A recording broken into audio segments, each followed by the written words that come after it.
الحمد لله رب العالمين والصلاة والسلام على من بعث رحمة للعالمين سيد الأولين والآخرين محمد بن عبد الله وآله وصحبه أجمعين. Au nom d'Allah, le tout miséricordieux, le très miséricordieux, et que le salut et la bénédiction soient sur son messager Muhammad sallallahu alayhi wa sallam. Très chers frères, très chères sœurs, de nouveau avec vous à travers notre programme au sujet des priorités dans la vie du musulman. Nous sommes arrivés à discuter ensemble et à partager le sens des priorités concernant ce qui est indispensable dans la vie du musulman et ce que l'islam octroie et pourvoit pour tous les citoyens, qu'ils soient musulmans ou non musulmans.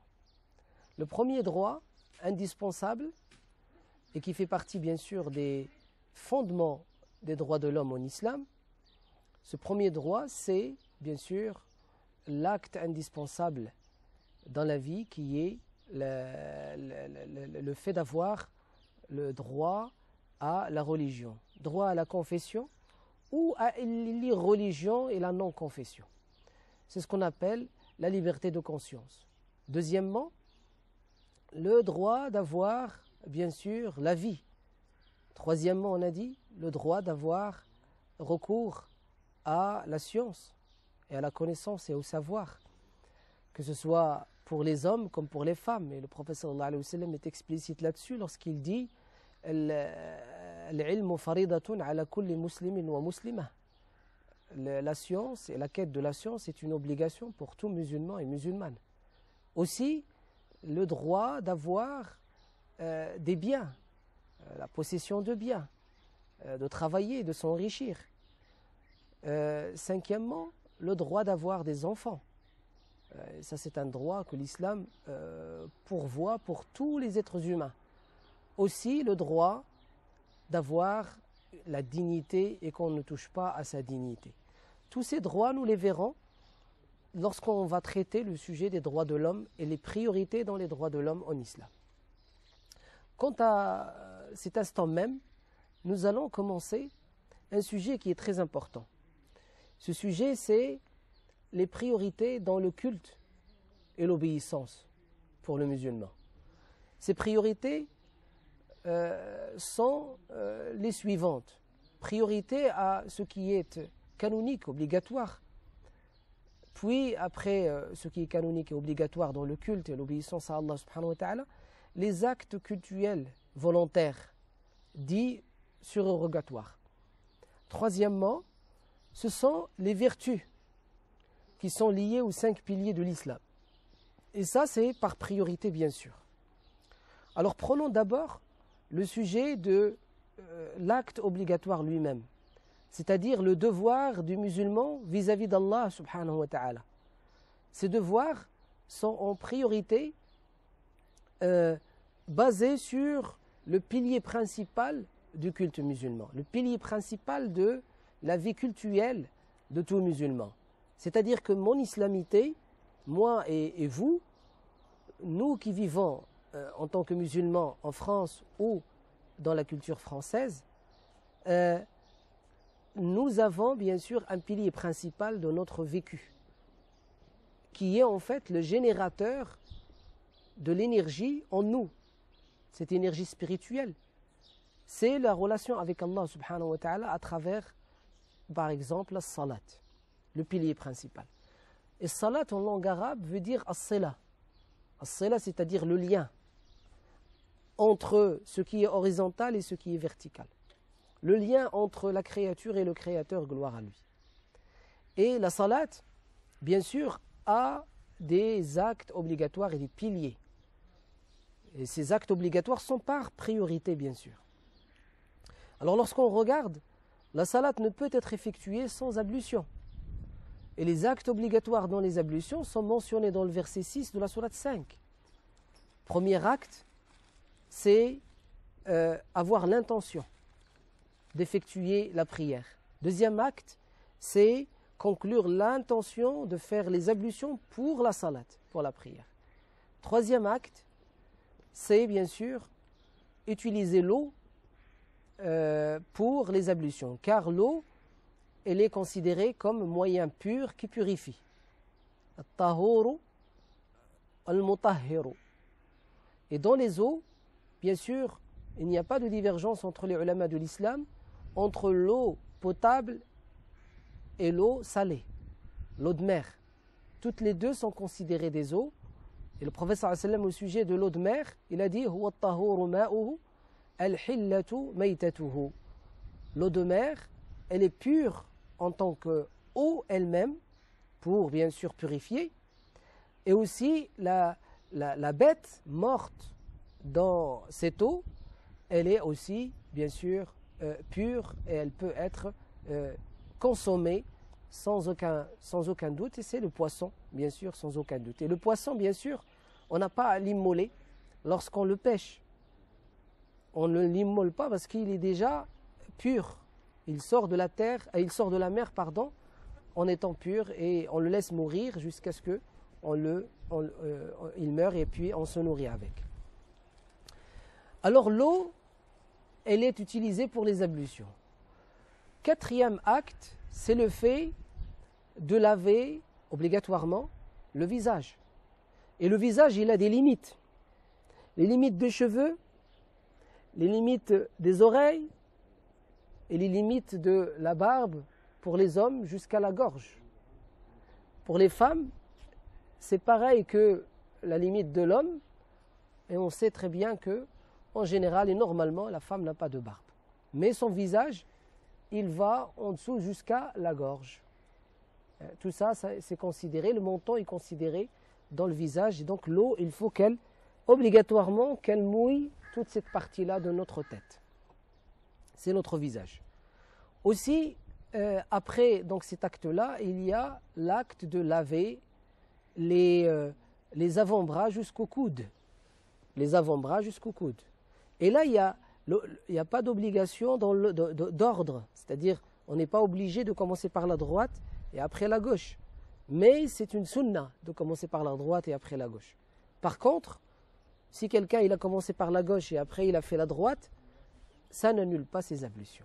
Car le Seigneur, gloire à lui, dans le noble Coran, dans ce verset-là, n'a pas mentionné comme acte obligatoire de commencer par la droite et puis après de finir par la gauche. L'acte suivant, c'est le fait de mouiller, de passer une partie de la main mouillée sur une partie de la tête. Amsahu biru'usikum, c'est-à-dire le fait d'essuyer, de passer sur la tête, c'est la main qui doit passer, et cette main-là, une partie d'elle, parce qu'Allah a utilisé la lettre bi, ça veut dire une partie de l'ensemble. Une partie de l'ensemble des mains sur une partie de l'ensemble de la tête. Et donc, la plupart des ulama disent que c'est l'extrémité des doigts sur le devant de la tête à ce niveau-là, au niveau du front. C'est ce qui est acte obligatoire. Par contre, il reste par la suite le fait de laver les pieds. Laver les pieds jusqu'aux chevilles. Là, la question, c'est les coudes et les chevilles sont-ils compris dans l'acte obligatoire? Est-ce qu'on doit s'arrêter aux coudes, s'arrêter aux chevilles, ou bien on doit laver les coudes et laver les chevilles?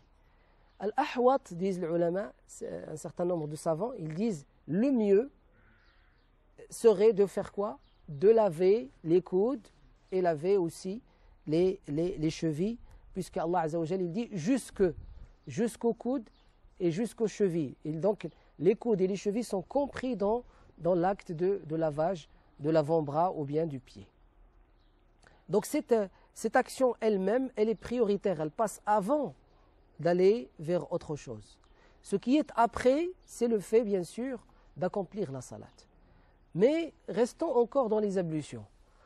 Le même verset qui est le verset 6 de la sourate 5, la sourate la table servie, Al-Ma'ida, ce même verset, vers la deuxième partie de ce verset, elle nous parle de quoi? Du fait que lorsque on a annulé les ablutions, que les ablutions sont plus valides, annulées par le fait d'aller à la selle, ou d'uriner, ou de lâcher un gaz, ce qui annule les ablutions, ces actes-là qui annulent les ablutions, ou bien quelqu'un qui a eu des rapports sexuels avec son époux ou son épouse, les deux, ou une femme qui a eu ses menstrues, ou bien ses lochis, ou sa métrorragie. Alors, ou ses lochis, pardon. Dans ces cas-là, il faut refaire les ablutions, que ce soit des ablutions majeures ou que ce soit des ablutions mineures. Si c'est des ablutions majeures, comment les refaire et comment les faire? Ce qui est obligatoire dans les ablutions majeures, nous dit le verset lui-même, et un hadith du prophète sallallahu alayhi wa sallam, qui est dans le Musnad de l'imam Ahmed et dans le Sahih al-Bukhari. Le prophète sallallahu alayhi wa sallam dit « Ju'ilat liya al-ardu masjidan wa tahura » La terre tout entière est pour moi un lieu propre pour prier, pur pour prier, et aussi un lieu de quoi? D'ablution. Alors quelle ablution? Là il s'agit d'ablution sèche. Et le prophète sallallahu alayhi wa sallam dit « Ayyuma ahadin min ummati adrakathu as-salah » N'importe quelle personne dans ma communauté qui doit faire sa prière mais qui ne trouve pas d'eau, qu'est-ce qu'elle fait? Le prophète sallallahu alayhi wa sallam dit فَلْيَتَيَمَّمْ وَلَوْ 10 سِنِينَ Il fait ses ablutions sèches, tayammum, même pendant 10 ans. S'il ne trouve pas l'eau, ou bien il n'est pas capable d'utiliser l'eau, il est malade, l'eau elle va nuire à ce qui est indispensable ou nécessaire dans sa vie, ou bien il n'a que peu d'eau pour survivre. Alors il utilise l'eau pour boire, mais il ne l'utilise pas pour faire ses ablutions. Qu'est-ce qu'il fait? Il fait les ablutions sèches, tayammum. Et ça pendant même 10 ans, dit le prophète sallallahu alayhi wa sallam. Par contre, il dit فَإِذَا وَجَدَ الْمَاءَ فَلْيَعُمَّ بِهِ بَدَنَهُ Et c'est là l'acte obligatoire dans les grandes ablutions, ou bien les ablutions majeures. Il dit, sallallahu alayhi wa sallam, et lorsqu'il trouve l'eau, que l'eau mouille tout son corps. Il faut qu'il mouille tout son corps avec l'eau. Et donc l'acte obligatoire, c'est de mouiller tout son corps. Exemple, quelqu'un qui veut faire ses ablutions, ses grandes ablutions ou ses petites ablutions, majeures ou mineures, alors qu'il est à côté d'une rivière et qu'il était en train de se baigner dans la rivière. Il sort de la rivière, ou bien la mer, ou bien un autre lieu, un bassin, une piscine. Il sort, il conclut son intention de faire les ablutions majeures ou mineures, il plonge dans l'eau jusqu'à ce qu'il soit tout entier mouillé par l'eau. Donc jusqu'à ce qu'il plonge dans la profondeur de l'eau, et puis il sort de cette eau, il a accompli son acte obligatoire pour les ablutions, les majeures ou mineures, incha'Allah ta'ala. Que l'eau puisse mouiller tout son corps. Puis, il y a aussi la question dans ce verset-là de l'ablution sèche. L'ablution sèche, elle se fait avec quel moyen? Allah, gloire à lui, dans le verset dit فَتَيَمَّمُوا صَعِيدًا طَيِّبًا. Ça veut dire quoi, صَعِيدًا طَيِّبًا? Il dit, alors faites le tayammum, l'ablution sèche, en utilisant tout ce qui sort de la terre en étant pur et propre. Alors ce qui sort de la terre en étant pur et propre, ça peut être le sable de la terre, ça peut être les galets, la pierre, le rocher, ça peut être aussi le fer qui sort de la terre, et ça peut être aussi, bien sûr, les arbres qui se dégagent de la terre, c'est-à-dire les arbres en eux-mêmes, ou bien le bois qui se dégage des arbres, incha'Allah ta'ala. Alors on aura un retour juste après la pause. Wassalamu alaikum wa rahmatullahi wa barakatuh. Bismillahir rahmanir rahim. Wassalatu wassalamu ala sayyidina Muhammadin ashrafil mursalin wa alihi wa sahbihi ajma'in. Très chers frères et sœurs, de retour ensemble sur ce sujet qui est très important, qui est le sujet des priorités et la compréhension de notre islamité. Aussi, on s'est arrêté sur un sujet très important qui nous parle de priorité. Dans quoi? Dans le culte, et surtout le culte obligatoire. Et là, on s'était arrêté à parler des ablutions majeures, at-tahar al-kubra. Et on a dit que les ablutions majeures se font d'une manière à ce que le musulman puisse mouiller tout son corps. C'est ça l'acte obligatoire. Après, tout ce qui est rapporté, tout ce que nous connaissons dans l'enseignement de l'fiqh al-islami, c'est-à-dire la culture musulmane à ce sujet, tout ce qui est rajouté, c'est des actes sunan, c'est-à-dire des actes qui sont les actes du prophète sallallahu alayhi wa sallam. Il nous est conseillé vivement de les appliquer parce que sallallahu alayhi wa sallam, lui, il n'a fait que ce qui pourrait nous faire notre bonheur. Mais si on ne les applique pas, cela n'invaliderait pas et n'annulerait pas nos ablutions ni nos prières, incha'Allah ta'ala. Par la grâce de notre Seigneur, nous avons parlé des ablutions sèches. Et nous avons dit qu'on a le droit d'utiliser pour les ablutions sèches le sable, comme le disent un certain nombre de ulama, le galet ou les rochers ou les pierres, la pierre comme le disent d'autres ulama. On a le droit d'utiliser ce qui sort de la terre, comme par exemple le fer ou bien le bois, les arbres. Alors le fer et le bois peuvent nous permettre, dans le cas par exemple d'une hospitalisation, et que nous n'avons pas la possibilité d'utiliser l'eau, ni de nous déplacer jusqu'à la salle de bain pour faire nos ablutions, qu'est-ce qu'on a à faire? On doit faire nos ablutions sèches. On n'est pas obligé de prendre avec nous le galet à l'hôpital. Il nous suffit de toucher ce qui sort de la terre, par exemple le fer qui est sur le lit, ou bien le plastique lui-même, il sort de la terre, ou bien le bois qui est sur le lit. Quand on est en voyage dans un bus, on a le droit d'utiliser même le verre, car le verre il sort de la terre, le verre il sort du sable. On fabrique le verre du sable et donc ça vient de la terre.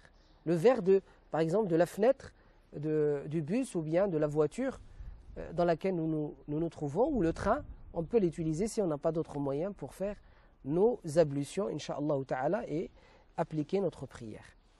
Et donc la prière elle-même, elle a des actes qui sont obligatoires et des actes qui sont sunnah. Et il faut faire attention, il faut que nous réalisions en priorité les actes obligatoires.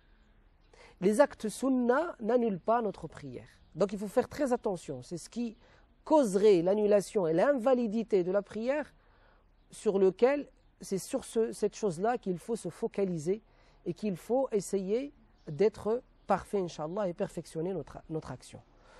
Premier acte, c'est bien sûr l'intention. Et l'intention est dans le cœur. Elle n'est pas verbale, on ne la prononce pas, on ne le dit pas par la parole. Puis, bien sûr, avoir des habits propres, la tenue vestimentaire. Et ces habits-là, propres, il faut que, au minimum, il faut qu'ils couvrent notre partie dite al-awra al-mughallada, la partie intimement majeure. Et donc la partie intime majeure. Et cette partie intime majeure, c'est la partie donc de devant et de derrière que nous couvrons par, bien sûr, nos habits de l'intérieur, nos sous-vêtements. Il y a aussi une autre partie, ça c'est pour les hommes, pour la femme c'est entre le nombril et les genoux. C'est sa partie intimement majeure, c'est la priorité, c'est ça qu'il faut couvrir en priorité. Après, il y a la couverture obligatoire de tout le corps de la femme musulmane, sauf son visage et ses deux mains jusqu'au poignet. Chez l'imam Abu Hanifa et d'autres ulama, tels que l'imam Ibn Taymiyyah par exemple, les pieds de la femme pendant la prière ne doivent pas obligatoirement être couverts. Elles peuvent être découverts et même avec les mouvements, ils vont se découvrir pendant l'inclination ruku' ou pendant la prosternation. Et si ils se découvrent, cela n'annulerait pas la salat, la prière. Aussi, pour l'homme, un certain nombre de ulama, comme les Hanbalites par exemple, exigent obligatoirement qu'il puisse couvrir au moins une épaule avec la partie de la poitrine et la partie du dos. Mais il serait convenable qu'il couvre bien sûr son dos, ses épaules, sa poitrine et son corps jusqu'aux genoux, incha'Allah ta'ala. Et si ça dépasse les genoux, c'est encore meilleur, incha'Allah ta'ala. Il faut qu'il ait une tenue correcte. Il faut que le musulman, quand il va se mettre face à Allah, qu'il sache qu'il se met face au roi des rois. Et s'il était invité chez un roi dans son palais, de quelle manière il va être habillé pour y aller? De quelle manière il va être parfumé? Ses cheveux vont être peignés et brossés. Ses dents vont être nettoyées et sa bouche propre. Comment il va aussi aller à ce rendez-vous? Va-t-il aller en retard ou va-t-il aller à l'avance? Alors il faut donner à Allah sa valeur et sa véritable valeur. Wallah Azza wa Jal dit وَمَا قَدَرُ اللَّهَ حَقَّ قَدْرِهِ وَالْأَرْضُ جَمِيعًا قَبْضَتُهُ يَوْمَ الْقِيَامَةِ وَالسَّمَاوَاتُ مَطْوِيَّاتٌ بِيَمِينِهِ سُبْحَانَهُ وَتَعَالَى عَمَّا يُشْرِكُونَ. Ils n'ont pas estimé Allah comme il se doit, alors que le jour de la résurrection, il ferait des cieux une poignée et il plierait par sa puissance, sa droite, il plierait la terre. Et gloire à lui. Pourquoi prennent-ils autre que lui comme divinité?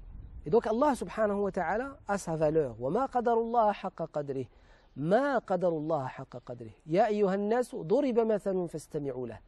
Aux gens, une parabole est citée, alors écoutez-la, tendez oreille.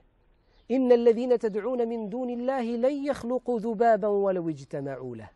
Ceux que vous adorez à part Allah ne pourront pas créer une mouche, même s'ils se mettent tous ensemble, ils se regroupent, ils s'entraident, ils utilisent toute leur puissance.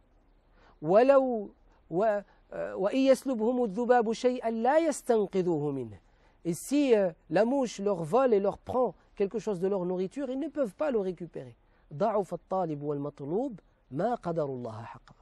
L'être humain est faible, la mouche est faible, c'est-à-dire la demande de l'être humain est faible. La recherche et la quête de l'être humain est faible. Le souhait de l'être humain est faible. Ils n'ont pas estimé Allah selon sa juste mesure. Et donc Allah Azza wa Jal, subhanahu wa ta'ala, la manière par laquelle on doit le rencontrer, la manière par laquelle on se met face à lui, doit être meilleure que la manière par laquelle on se met face au maire, ou face au préfet, ou face au ministre, ou face au Premier ministre, ou au président, ou au roi, ou à son père, ou à son grand-père, ou à n'importe quelle personne qui a une notoriété et une autorité sur nous. L'autorité générale et globale, l'autorité supérieure, c'est celle d'Allah subhanahu wa ta'ala. Et lorsqu'on vient vers lui pendant cette prière, cette salat, il faut qu'on lui donne sa valeur et sa juste valeur, subhanahu wa ta'ala, gloire à lui. Et donc se mettre face à Allah subhanahu wa ta'ala en ayant une tenue convenable et une tenue propre. Aussi, le corps est propre, la tenue vestimentaire est propre, et le lieu de prière doit obligatoirement être propre. Et là, concernant la tenue vestimentaire ou le lieu de prière, il y a étude chez les ulama de l'islam de ce qu'on appelle les souillures, an-najasat. Et il n'y a souillure dans la tenue vestimentaire ou dans le lieu de prière que par certitude. Le prophète sallallahu alayhi wa sallam nous a dit « Écartez-vous du doute et attachez-vous à la certitude. » Ibni ala al-yaqin, dit le prophète sallallahu alayhi wa sallam. Attachez-vous à la certitude. Et comment la certitude? Il nous dit, sallallahu alayhi wa sallam, il n'y a souillure que par l'odeur de la souillure et par la trace et la couleur de la tache de la souillure. On ne peut reconnaître la souillure que par la tache et l'odeur. S'il n'y a pas cette tache et cette odeur, il n'y a pas souillure. Et on peut prier, incha'Allah ta'ala, sur le lieu, puisque le prophète sallallahu a dit « Ju'ilat liya al-ardu masjidan wa tahura » La terre est pour moi tout entière un lieu de prière et une pureté pour faire les ablutions sèches. As-salat, as-silah, le lieu est important pour le lien avec Allah subhanahu wa ta'ala. Et le meilleur lieu dans lequel Allah est adoré, c'est bien sûr la mosquée, al-masjid. La mosquée, c'est la demeure d'Allah subhanahu wa ta'ala. Et Allah, gloire à lui, a loué ces lieux-là. Il a dit « Inna awwala bayti wudi'a lin-nasi lalladhi bi Bakkata mubarakan wa hudan lil alamin » La première demeure qui a été bâtie et construite pour qu'Allah soit adoré par les gens, c'est celle de la Mecque, la Kaaba. Mubarakan, et donc dans laquelle il y a la baraka, c'est-à-dire la fructification des hasanat, des bonnes actions, des des bonnes notes qu'Allah Azza wa Jal met à notre égard et que nous retrouverons le jour de la résurrection, la rétribution. Aussi, وَهُدًى لِلْعَالَمِينَ, et une guidée pour les gens. Donc la mosquée est un lieu de bénédiction, un lieu aussi de guidée pour les mondes. Et donc le musulman, quand il va à la mosquée, il va pour être guidé, il sort en tant que guide. Pour qui? Pour autrui. Et donc la prière, la salat elle-même, dans la mosquée, permet aux musulmans de devenir une lanterne, de devenir une lampe, de devenir al-manara. Et si on interdit aux musulmans quelque part de construire des minarets, le terme minaret veut dire la lanterne, la lampe qui éclaire. Et bien, tout musulman, pour moi, est un minaret. Tout musulman qui va prier à la mosquée, qui sort de la salat de la mosquée, de cette prière, il faut qu'il sorte en tant que lumière et qu'il illumine le monde autour de lui. Sur ce, on s'arrête, Inch'Allah ta'ala, et on se retrouve la prochaine fois. Walhamdulillahi Rabbil Alamin. Wassalamu alaikum wa rahmatullahi ta'ala wa barakatuh.